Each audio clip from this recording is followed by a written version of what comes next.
ஒரு முதல்வர் அவர் வந்து கரூருக்கு போகிறாருன்னு செய்தி தெரிஞ்ச உடனே போய் சுப்ரீம் கோர்ட்டில் போயிட்டு முறையிட்டு அவங்க வந்து அவர்கள் வந்து எதுங்க பேசக்கூடாதுன்னு சொல்கிறீங்களா முதல்வரை, இல்லை அவர் போகக்கூடாதுன்னு சொல்கிறீங்களா? எந்த இடத்திலும் இவங்க அங்கே போக வேண்டாம்னு கேட்கல. அக்டோபர் 13 தீர்ப்பில் தெளிவாக சொல்லுகிறது, இந்த கமிட்டிக்கு தெரியாம இந்த கரூர் மரணம் தொடர்பான எந்த ஒரு நிகழ்வுகளாக இருந்தாலும், அது தொடர்பாக எந்த நீங்க நடவடிக்கை எடுக்கிறதா இருந்தாலும் சரி, நீங்க வந்து போய் நிதி உதவி எதுவா இருந்தாலும் இந்த விசாரணை அமைப்புக்கு தெரியப்படுத்த வேண்டும் என்பது அக்டோபர் 13 தீர்ப்பு சார்.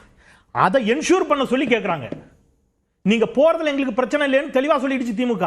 எல்லா ஊடகங்களும் காலையில இருந்து ஒரு ஃபேக் நரேட்டிவ் செட் பண்றாங்க. என்னன்னு ஒரு நிமிஷம் சார், திமுக வந்து போகவே கூடாதுன்னு கேட்டுச்சு, நீதிபதி ஏன் போக கூடாதுன்னு கேட்டாரு.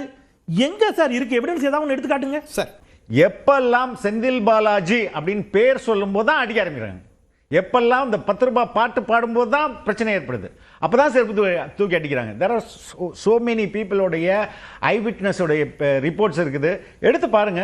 நீங்க வந்து இதை போட்டாங்க, என்ன நீங்கள் வந்து செருப்பு வீசினாங்க, இதை பண்ணாங்க அப்படின்னு. நான் இதே அரங்கில் சார் ஏற்கனவே வந்து இதை வந்து டைம் கோடோட விளக்கியிருந்தேன். அவர் மேடை ஏறி, அவர் இந்த பேருந்தில் ஏறி, கரூரில் பேருந்தில் ஏறி கையெல்லாம் ஆட்டி முடிச்சுட்டு ஏறியதுலேருந்து சொல்கிறேன், 1 நிமிடம் 4 செகண்டில் கரெக்டாக அவருடைய பேச்சை தொடங்குறார் விஜய் அவர்கள். என்கிட்ட வீடியோ ஆதாரத்தோடு இருக்குது. நீங்கள் சொன்னீங்களா சாட்சியாக கூட சேர்க்கலாம், சேர்த்தா கூட நான் அந்த வீடியோ ஆதாரத்தை கொடுக்க தயார்.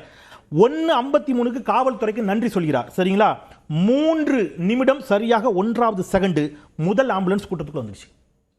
இவர் பாட்டிலுக்கு 10 ரூபா பாடினது எப்போ தெரியுமா? அதுக்கெல்லாம் ரொம்ப பின்னாடி ஃபர்ஸ்ட் ஆம்புலன்ஸ் உள்ள 3வது நிமிடம் வந்துருச்சு. தட் மீன்ஸ் நீங்க அந்த கிரௌட் இருந்துச்சுல்ல, அந்த கிரௌடுக்கு தண்ணி கொடுக்கல. அந்த கிரௌடுக்கு தண்ணி கொடுக்க வேண்டியது போலீஸ் பொறுப்பா? உங்களை பார்க்க தானே வந்தாங்க.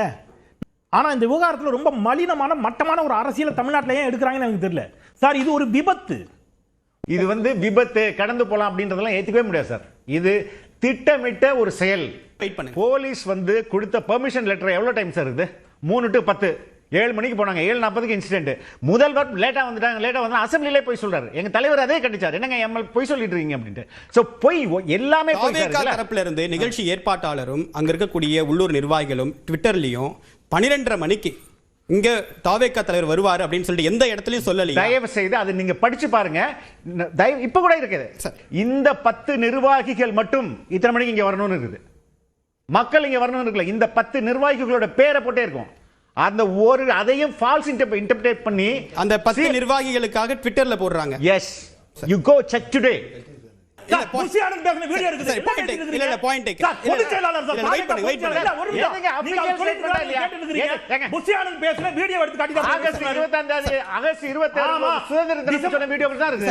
என்ன இது என்ன எதுக்கு புசியானந்த் டைம் 12 மணிக்கு சொன்ன சார். கருத்து நிறைவு பண்ணுங்க. பேப்பர்ஸ் முக்கியமா, இது முக்கியம். எது முக்கியம்? அபிஷியல் டாக்குமெண்ட் தான் முக்கியம். இங்க நான் டாக்குமெண்ட் அபிஷியல் டாக்குமெண்ட் தான் முக்கியம். வீடியோ காட்டுறாரு, நீதிமன்றத்துல வீடியோ காட்டுவாங்க. அபிஷியல் டாக்குமெண்ட் வீடியோ காட்டுனா சிஎம் அசெம்பிளில போய் சொல்றாரு. எது முக்கியம்? எதுங்க அபிஷியல் டாக்குமெண்ட்? போலீஸ் கொடுத்த லெட்டர் முக்கியமா இல்லையா? அங்க அத நான் மறுத்தேன். அப்ப சிஎம் போய் ஒதுக்குறீங்களா நீங்க? புரியல. அதாவது அன்னைக்கு கொடுத்த போலீஸ் லெட்டர் அவங்க வந்து பாத்தீங்கன்னா மக்களுக்கு அனௌன்ஸ் பண்ணாங்களா, இல்ல வந்து பாத்தீங்கன்னா ஆனந்த் வந்து அன்னைக்கு பாத்தீங்கன்னா பேசுறது மக்கள்கிட்ட போய் சேர்ந்துச்சா? அவர் தொண்டர்களுக்கு வந்து ஊடகங்களுக்கு பேட்டி கொடுக்குறாரு, 12:30 மணிக்கு விஜய் வர்றாருன்ட்டு. போலீஸ் லெட்டர் எல்லா மக்களும் பார்த்தாங்களா அன்னைக்கு? அந்த லெட்டர் வந்துட்டு ஊடகத்துல எது செய்தியாக்கப்பட்டுச்சு? 2வது நைட்டு 7 மணிக்கு வர்றவருக்காக மக்கள் காலையில 7 மணில இருந்து வந்து காத்திருப்பாங்களா? ஒரு லாஜிக் இருக்கா? இந்த 12:30 மணிக்கு வருவாருங்கிற செய்தியை நம்பித்தான் 7 மணில இருந்து அத்தனை பேர் இருந்தாங்க. 2:30க்கு வரல, 1:30க்கு வரல, 2:30க்கு வரல, 3:30க்கு வரல, 4:30க்கு வரல. ஆனா வருவாரு கூட்டம் சேர்ந்துகிட்டே இருக்கு. இவ்வளவு பச்சையா வெளிப்படையா வச்சுட்டு ஒரு போலீஸ் லெட்டர் காட்டுறீங்க. போலீஸ் லெட்டர் அப்ப வந்து அன்னைக்கு புஷியானந்த் கிட்ட கொடுக்கப்படலையா? புஷியானந்த் அதை படிக்கவே இல்லையா? உங்க நிர்வாகிக்கே தெரியாதா? எனக்கு புரியல. வந்துட்டு ஏதாவது ஒண்ணு வந்து பாத்தீங்கன்னா ஃபேக் நரேஷன் பண்ண வேண்டியது, அப்புறம் இப்படி ஒரு பேப்பர் இருக்கு, பேப்பரை பாருங்கன்னு சொல்ல வேண்டியது. என்னடா இது ஒரு அரசியல் ஸ்பீச். இத போய் பயந்து இந்த அளவுக்கு எதிர்வினை ஆற்றி நீங்க நீதிமன்ற நேரத்தை வீணடிச்சு ஆதவ அர்ஜுனா பேசுனதுனால மட்டும் இந்த வழக்குக்கு பிரச்சனை வரும், அந்த மக்களுக்கு ஏதாவது நன்மை செஞ்சிடக்கூடாது, இந்த நோக்கத்துக்காக தானே இவங்க பண்றாங்க. வேற என்ன நோக்கம் இருக்கு?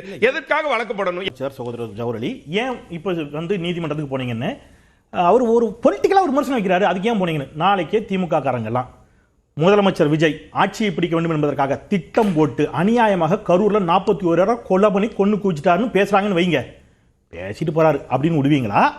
கைது பண்ணுவீங்களா? அல்லது நீதிமன்றத்துக்கு போவீங்களா இல்ல எதுவுமே பண்ணாம விட்டுருவீங்களா? நீங்க காவல்துறையை வச்சு நீங்க உங்க மகனுக்காக நீங்க கொன்னீங்களேன்னு நேரடியாக ஒரு முன்னாள் முதலமைச்சரின் மீது ஒரு அமைச்சர் குற்றச்சாட்டு வைக்கிறாரு.